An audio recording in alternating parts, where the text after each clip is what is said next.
I'm just curious if any of y'all have heard of minimalism. What have you heard about it? Because I just heard about it a few months ago, and I don't know exactly what about it struck me as something that I would be interested in, because I am not interested in my husband quitting his job, us selling our home, and moving into this tiny house. I'm not interested in that. I'm also not interested in staying in my home and painting my walls white, getting rid of any clothing in my closet that is not white, gray, or black, or like some muted version of brown. I'm also not gonna count the number of items that we own in our home. I'm not gonna count the number of clothes that we have. I'm not gonna live out of a backpack. But I also don't think that I have to do that to say that I am embracing a minimalist lifestyle. So why minimalism for us? Really, it started with me because I have a lot of anxiety sometimes over like to-do lists, just a lot of things to do, a lot of things on my mind, a lot of things kind of cluttering my mental space.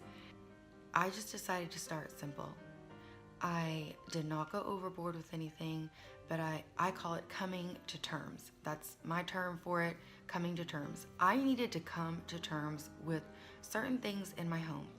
So I'm not gonna do it on this video, but I would like to show you exactly what I did when I decided to make a shift in our home, in my closet, in basically just in our lifestyle to embrace minimalism. And I'm talking slowly. I'm hesitating to say that because obviously you can look behind me. I've got pillows on the couch. There's something on the wall. My goodness, how dare I call myself a minimalist? I don't call myself a minimalist. I don't really like a lot of labels. As many different personalities are out there, that's probably how many different versions of minimalism there is. Or there's how many versions there are. I should know this, I'm an editor. I had to come to terms with things that I had on my coffee table. I had to just come to terms actually with the coffee table. What is the purpose of a coffee table? Do I sit on this couch and put coffee on my coffee table? Do I use the little plant stands and the little tables? Do I use these things enough, or like the items I have on them enough to justify me putting on my to-do list? Oh, I need to dust these things, I need to clean these things off. My fake plants, the silk plants, I may not like to water a real plant, so that's why I don't have them. But do I really like cleaning a silk plant? No, I don't like cleaning a silk plant, so I don't clean the plant. So it sits in the corner collecting dust until the point that it's no longer green. It's like this weird yuck gray color with little green tips. That's nasty. That's not attractive. That's not helping me. It's not beautifying my space. So I decided to come to terms with things. And I did this throughout my home. I went to each room and did this. I literally opened up every cabinet and every drawer, took everything out. I tell you, we own a lot of stuff. And thinking back, sometimes I wish that, I wish I had this camera thing going when I was doing this so people could see. But no, I don't want you to see. It was kind of embarrassing. I mean, it was a little bit shameful because we own all this stuff and we don't even use it. We just store it. We tuck it away. Why? And if you do that, hey, if that's okay with you and that's not cluttering your mind, more power to you.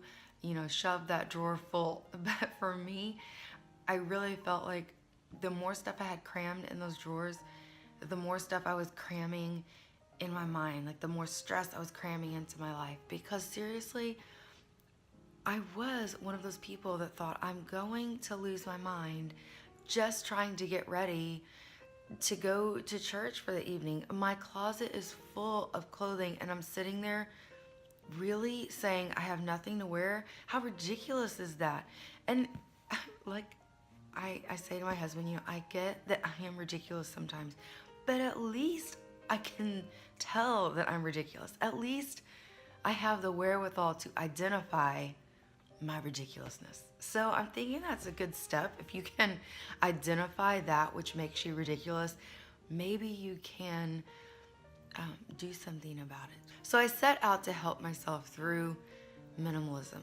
I went through my house coming to terms with what I owned. I have a lot of stuff in my house, but I feel like sometimes I'm buried in my blessings, and that nobody wants to feel like that.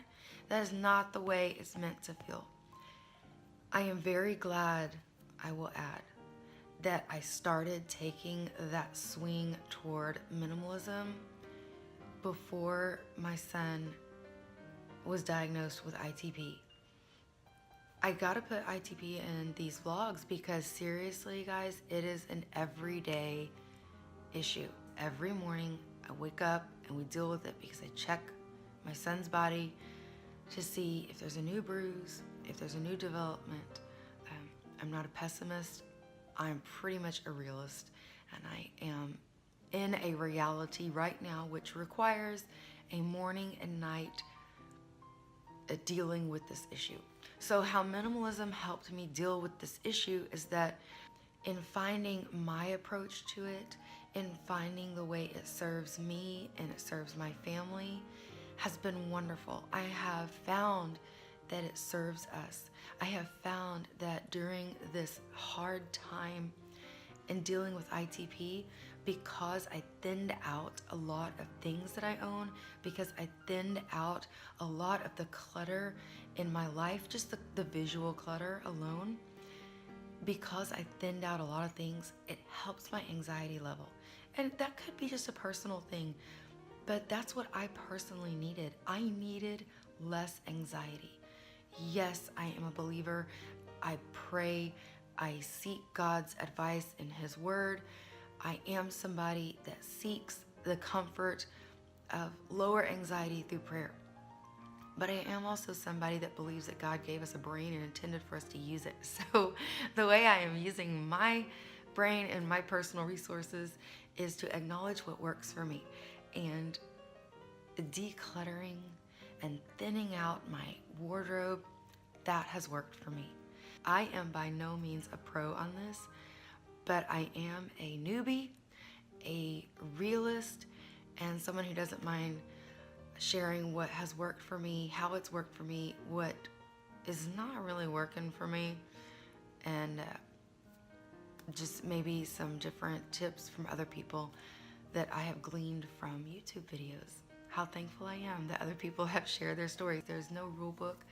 There's no way to be exactly what a minimalist is because everyone defines it differently. And of course, because people define it differently, someone's probably gonna call you out on it and tell you you're not doing it right. But whatever, if it works for you, then that means you're doing it right. But I did find a starting point, and once I did, oh, it made a world of difference. So, love you guys, love God. He's gonna help all of us through it.